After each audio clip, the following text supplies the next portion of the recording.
Hey there guys, alright, today we are back with another History Matters video, and this time we are asking the question of what happened to Rhodesia, a short animated documentary. My guess is racism. Knowing colonialism and the nations that formed shortly after its end, which of course colonialism still has not fucking ended. It is now just fueled by capitalism, neo-colonialism, that sort of thing, that fun stuff, right? Not open. I guess that is my guess for Rhodesia. Something racist. Um, but before we dive in and get the answer to this question, make sure you go and check out the links in the description box below. I would love you to join the Discord, follow me over at Twitch, and please do go check out my gaming channels here on YouTube. One is edited content, and then the other is the stream VODs.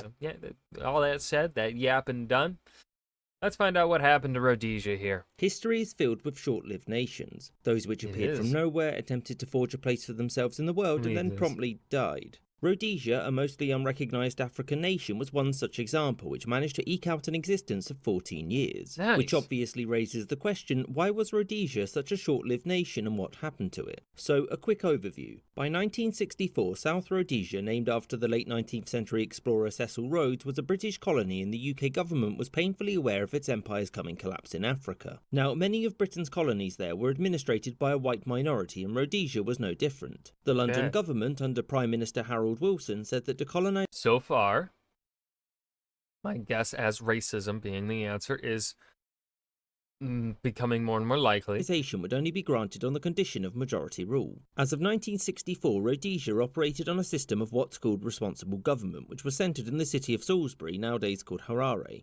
It had its own prime minister and could control its own internal affairs with some British oversight. Its prime minister was a man called Ian Smith, who wouldn't grant the franchise based upon race, but offered to grant it based upon wealth, which was... Oh, god damn it.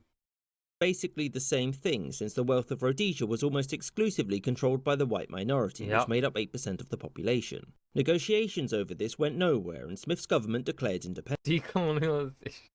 Colonization, I think.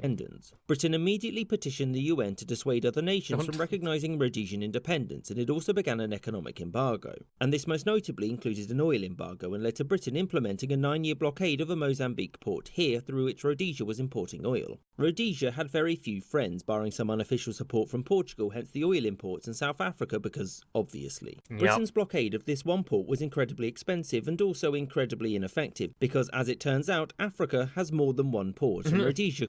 Who knew? Whoa, more than one port? No way. I think the only port in all of Africa is the one here on the Mozambique coast, for sure. Cape Town? Never heard of it. Could simply get oil from South Africa. Whilst international governments denounced Rhodesia's existence as being illegitimate, you should know... Is Cape Town a port town? Is it on the coast? I mean, it's called Cape Town. I don't know. Honestly, I'm pretty good with geography, except for when it comes to Africa. Like, you know what? North African geography, I think I'm decent at. The moment we go sub-Saharan, everything below, like Egypt and the Sahara, don't know shit. It's outside. I also, well, Ethiopia. No. I can put Ethiopia on a map. I could not name any cities or towns of Ethiopia. Yeah. The British and American public opinion at the time was extremely supportive. So, after the declaration of independence, opposition groups in Rhodesia turned to political violence. At first, the primary opposition was ZAPU, the Zimbabwe African People's Union, which then splintered and was eclipsed by ZANU, which stood for the Zimbabwe African National Union, which was led by a... God damn it. Oh! Mugabe? I've never heard of this man before. Certain Robert Mugabe. ZANU was a communist group which had received training in China as well as equipment and support from the Soviet Union. The Rhodesian government received some support from Portugal, but it was heavily reliant on South African weapons and material. Rhodesia also saw a sizable inward migration from South Africa, as well as receiving veterans from the Vietnam War, mostly Americans and Australians. The ongoing conflict became known as the Bush War, and to put it mildly, it was absolutely brutal. In the early 1970s, the scale of the war increased massively, and despite their small population, the white Rhodesians were able to maintain their hold on the country for 15 years, which, given the embargo and hostile neighbours, was more than most would have expected. However, Yeah. given the support that the guerrillas were getting alongside their growing numbers meant that for Rhodesia, total victory became ever more difficult. Eventually, the defences started to crack and white civilian deaths increased, which in turn led to emigration to South Africa. Less available families meant less taxes and less soldiers, which meant less ability to safeguard, which led to more emigration. You get the idea.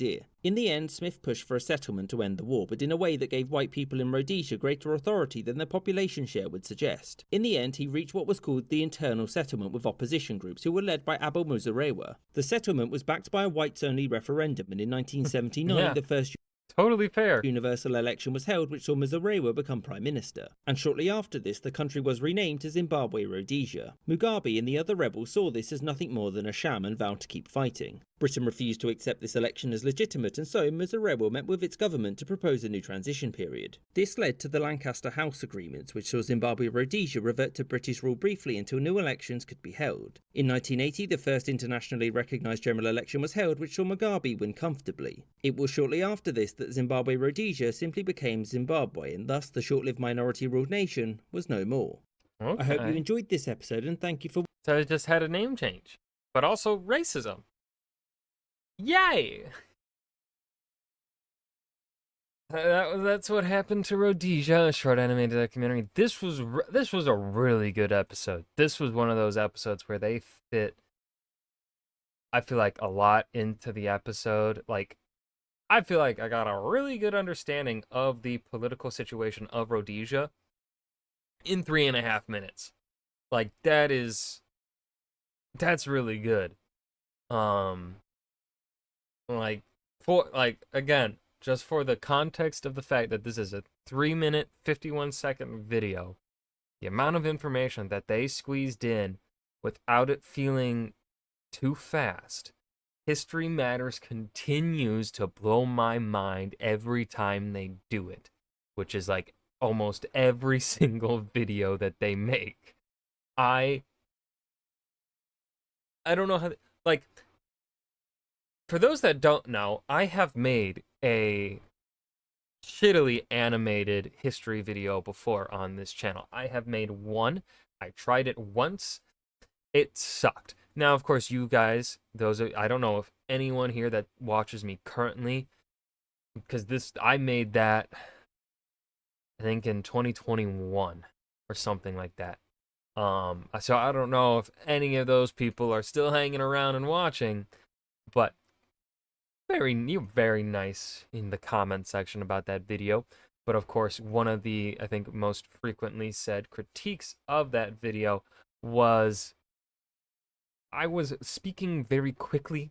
I was throwing a lot out there. Like, pacing was like a problem and stuff. I don't know how they do this. I don't know how History Matters does this. They pull it off every time. Well, not most of the time. But yeah, I hope you guys enjoyed this video. Remember to hit that like button and subscribe for more. And I will see you guys in the next episode. Peace.